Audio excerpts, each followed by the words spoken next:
Hallelujah. सभी को जय मसीह की। मैं अमरीक जॉय आज एक बार फिर प्रभु पिता का धन्यवाद करता हूं कि प्रभु पिता ने आज एक बार फिर समय दिया कि परमेश्वर के वचन आपके साथ बांट सकूं।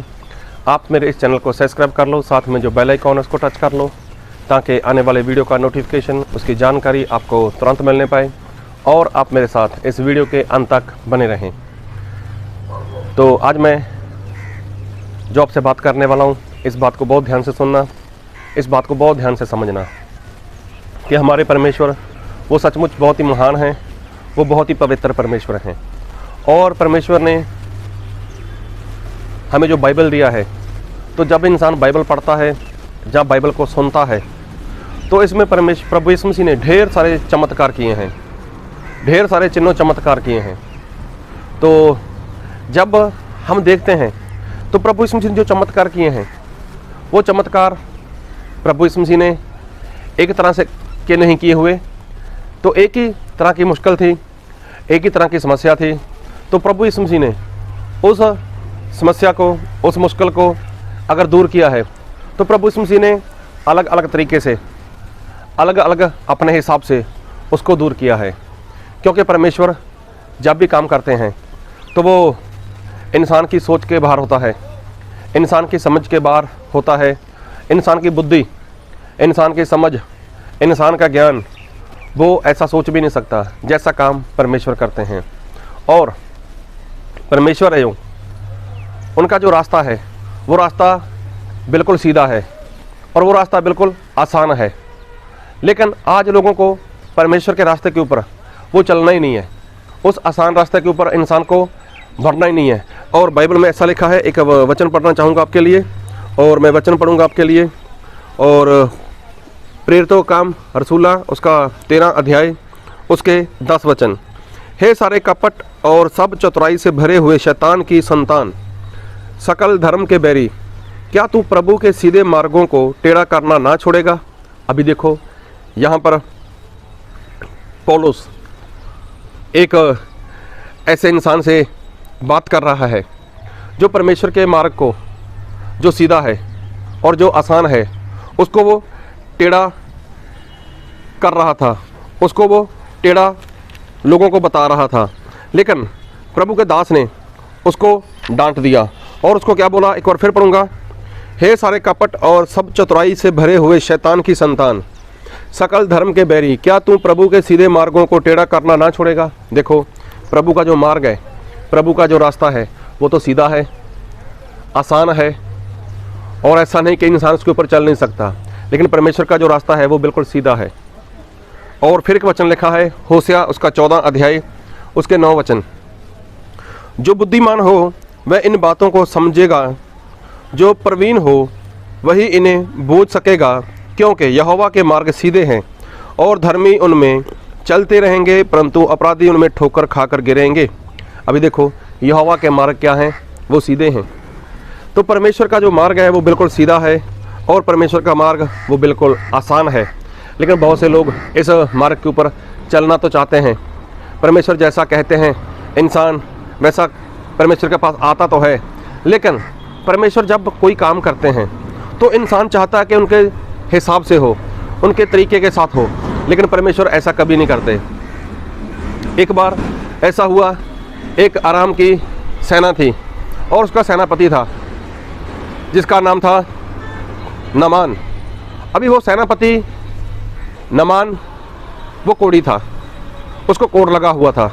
अब कोढ़ लगा हुआ था तो वो काफ़ी सूरमा था, काफ़ी सूरबीर था, जिसको योद्धा बोलते हैं। वो योद्धा था, ताकतवर था। अभी देखो वो आराम की सेना का सेनापति है, तो सोचो उसके पास पैसा भी होगा, उसका नाम भी होगा, उसके पास शोहरत भी होगी, और तो और वो शक्तिशाली था, बलवान था। लेकिन था वो कोढ़ी।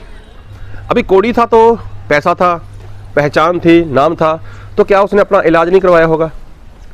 वो तो बहुत से लोगों के पास गया होगा, बहुत से वैद्य के पास, हकीम के पास, डॉक्टर लोगों के पास गया होगा, और तो और उसने अपनी पहचान भी लगवाई होगी। लेकिन उसका छुटकारा नहीं हुआ, उसको चंगाई नहीं मिली। और तो और वो तो पीर फकीर ऐसे जो धागा तावीज़ करने वाले हैं उनके पास भी गया होगा, लेकिन उसको कहीं से कुछ भी छुटकारा नहीं मिला होगा। और तो और जिनके पास वो गया होगा तो सभी ने उसको कुछ ना कुछ ऐसा बोला होगा कि आप ऐसा करो वैसा करो, उसको भारी काम दिया होगा, मुश्किल से मुश्किल काम उसको दिया होगा। अब उसको मुश्किल काम भी बहुत आसान लगता था, मुश्किल काम उसको आसान लगता था। लेकिन जब उसको पता चला कि एक परमेश्वर का जन है, एक परमेश्वर का जन है जिसके पास से मैं चंगा हो सकता हूँ, तो उसने जब ये बात सुनी, तो जब उसने सुनी तब वो अपने राजा के पास गया और राजा को बताया कि ऐसा ऐसा है, एक लड़की है जिसको मैं इजराइल से पकड़ कर लेकर आया हूँ। तो उसने मुझे बताया है कि सिमरोन में एक भविष्यवक्ता है, एक भविष्यवक्ता है और वो मुझे चंगा कर सकता है, तो मैं क्यों ना उसके पास जाकर आऊँ। तो राजा ने बोला ठीक है जाकर आओ। तो वो सोना चांदी रुपया पैसा कपड़ा लेकर चला गया वहाँ। अब ऐसा हुआ कि जब वो उस भविष्यवक्ता के पास पहुँचता है तो भविष्यवक्ता को, अलीशा को परमेश्वर ने बता दिया कि ऐसा ऐसा एक जन आ रहा है, तो उसको ऐसा बोल। तो क्या हुआ, मैं थोड़ा वचन पढ़ूंगा, दूसरा राजा उसका 5 अध्याय उसके 10 वचन। तब अलीशा ने एक दूत से उसके पास ये कहला भेजा, तू जाकर जर्दन में 7 बार डुबकी मार, तब तेरा शरीर ज्यों का त्यों हो जाएगा और तू शुद्ध होगा। अभी देखो, परमेश्वर के दास अलीशा ने अपने एक साथी को ऐसा बोला कि जाकर जो नामान कोढ़ी है उसको ऐसा बोल कि जर्दन नदी में जाकर 7 डुबकी लगा और तू चंगा हो जाएगा, तेरा शरीर साफ हो जाएगा। अब ये बात जब उसने सुनी, परंतु उसके बारे में लिखा है 11 में, दूसरा राजा 5 का 11, परंतु नामान क्रोधित हो गया, परंतु नामान क्रोधित हो जे कहता हुआ चला गया, मैंने तो सोचा था कि अवश्य वह मेरे पास बाहर आएगा और खड़ा होकर अपने परमेश्वर यहोवा से प्रार्थना करके कोढ़ के स्थान पर अपना हाथ फेरकर कोढ़ को दूर करेगा। क्या दमिश्क की अबाना और परपर नदियां इज़राइल के सब जलाशयों से उत्तम नहीं? क्या मैं उनमें स्नान करके शुद्ध नहीं हो सकता? इसलिए वह क्रोध से भरा हुआ लौटकर चला गया। देखो, उसने, परमेश्वर का दास ने बोला कि जा, जो यहाँ पर जर्दन नदी है उसमें 7 डुबकी लगानी है तो तू चंगा हो जाएगा। लेकिन नामान, उसको चाहिए क्या था?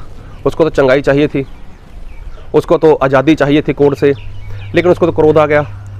अरे ये कैसा इंसान है, मुझे मिलने तक बाहर नहीं आया, मुझे देखने तक बाहर नहीं आया। मैंने क्या सोचा था कि आएगा मेरे पास, मेरे शरीर पर हाथ लगाएगा और मेरे लिए कुछ प्रार्थना करेगा और मैं चंगा हो जाऊंगा। लेकिन ये क्या बात हुई कि जाकर 7 डुबकी लगा ले, 7 डुबकी लगा ले। तो क्या मेरे देश में नदी नहीं है? और इससे तो अच्छी नदी है, शुद्ध नदी है, उसका पानी बहुत बढ़िया है। तो अगर मेरे नहाने से मेरा कोढ़ जा सकता है तो क्या मैं वहाँ पर जाकर नहीं नहा सकता? अभी देखो परमेश्वर का काम करने का तरीका। अभी इस इंसान को परमेश्वर के दास ने एक सीधा सा और आसान सा रास्ता बता दिया। नमान को एक सीधा सा और आसान रास्ता बताया। देख, तू चंगाई चाहता है, देख तू छुटकारा चाहता है, देख तू आज़ादी चाहता है और इस कोढ़ से आज़ाद होना चाहता है, तो कुछ मत कर, सिर्फ 7 डुबकी जाकर जर्दन नदी में लगाना। अभी देखो, क्या यह भारी काम था? क्या यह मुश्किल काम था? लेकिन बहुत आसान काम था। अभी इसकी क्या गलती? ये जिनके पास गया था, किसी डॉक्टर के पास गया होगा, किसी वैद्य के पास गया होगा, तो उसने क्या बोला? ये खाना पीना छोड़ दे, ऐसे उठना होगा, ऐसे लेटना होगा, ये खाना बंद कर दे, इसका परहेज कर, ये कर, वो कर, वगैरह वगैरह। तो उसको ये बातें आसान लगती थी। फिर किसी बाबा के पास गया होगा, पीर फकीर के पास गया होगा, या कुछ भी किसी के पास गया होगा, धागा तावीज़ करने वालों के पास गया होगा। उन्होंने क्या बोला? ऐसा ऐसा करना, सुबह 3 बजे उठना, सुबह 4 बजे उठना, कुछ ऐसा करना, कुछ वैसा करना, ये करना, वो करना। मतलब सबसे मुश्किल काम उसको जो मिलते थे, तो मुश्किल काम इसको आसान लगे। लेकिन परमेश्वर के दास ने आसान सा काम दे दिया, आसान की सी बात बता दी। क्यों? क्योंकि परमेश्वर के रास्ते वो आसान है, परमेश्वर का मार्ग वो बिल्कुल सीधा है। तो इस इंसान को, नामान को, उस रास्ते के ऊपर चलना भारी लगा। उस इंसान को परमेश्वर के मार्ग के ऊपर चलना क्या लगा? कठिन लगा।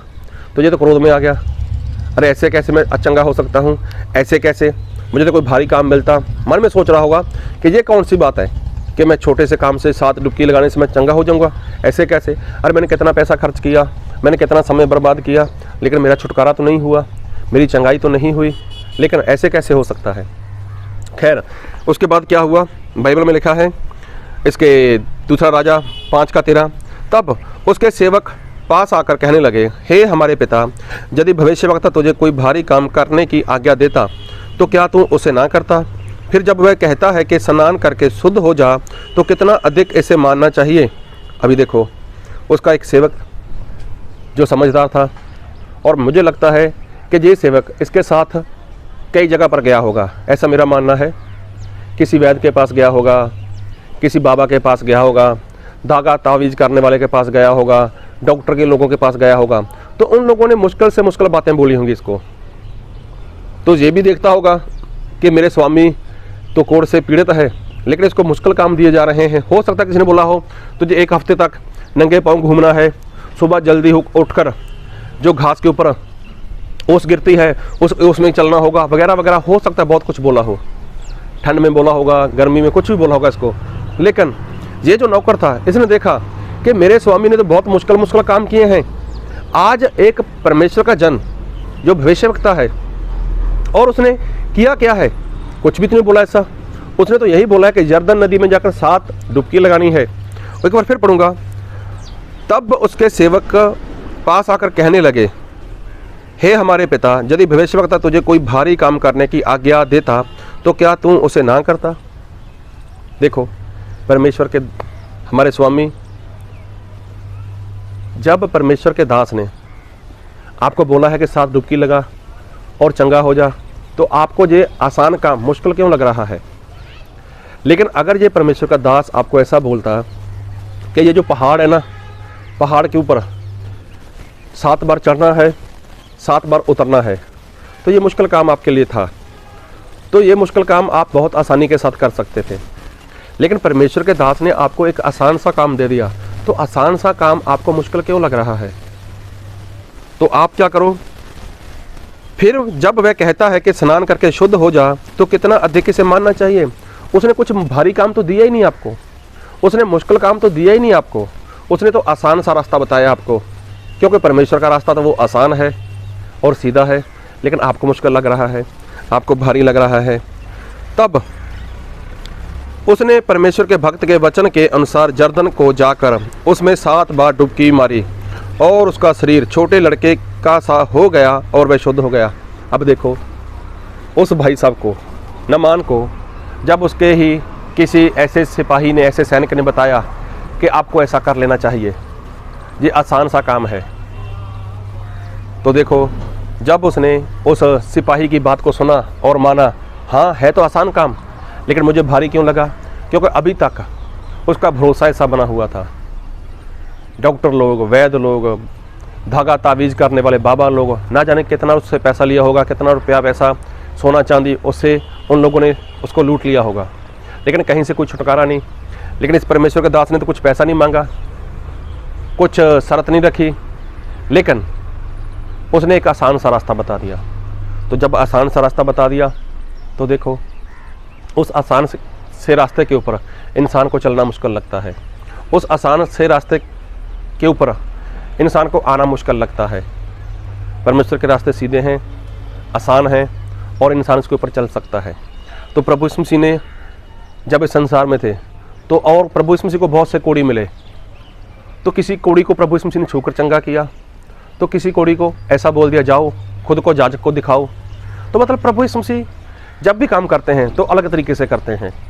किसी आँख के अंधे को प्रभु यीशु मसीह ने छूकर चंगा कर दिया, तो किसी के लिए प्रभु यीशु मसीह ने ज़मीन के ऊपर थूक कर उसका लेप बनाकर उसकी आंखों पर लगा दिया, और उसको बोला जाकर सिलोम में धो दे और तू चंगा हो जाएगा। तो मतलब प्रभु यीशु मसीह का हर काम करने का तरीका अलग सा है, क्योंकि प्रभु यीशु मसीह का रास्ता वो आसान है।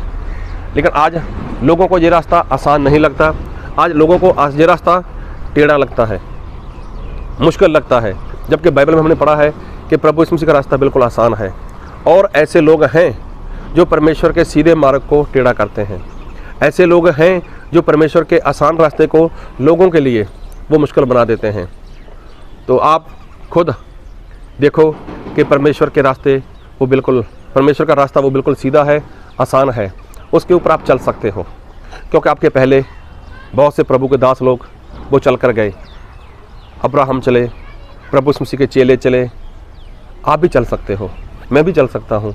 अरे खुद प्रभु यीशु मसीह भी चले। तो देखो, प्रभु यीशु मसीह का रास्ता आसान है, वो मुश्किल नहीं है, लेकिन लोग ऐसा बोलते हैं। इसलिए आप खुद अपनी समझ का सहारा लेना छोड़ दो। जैसा परमेश्वर के वचन में लिखा है वैसा करना शुरू करो। प्रभु आपको इन वचनों से बहुत आयत की आशीष दे। आमीन।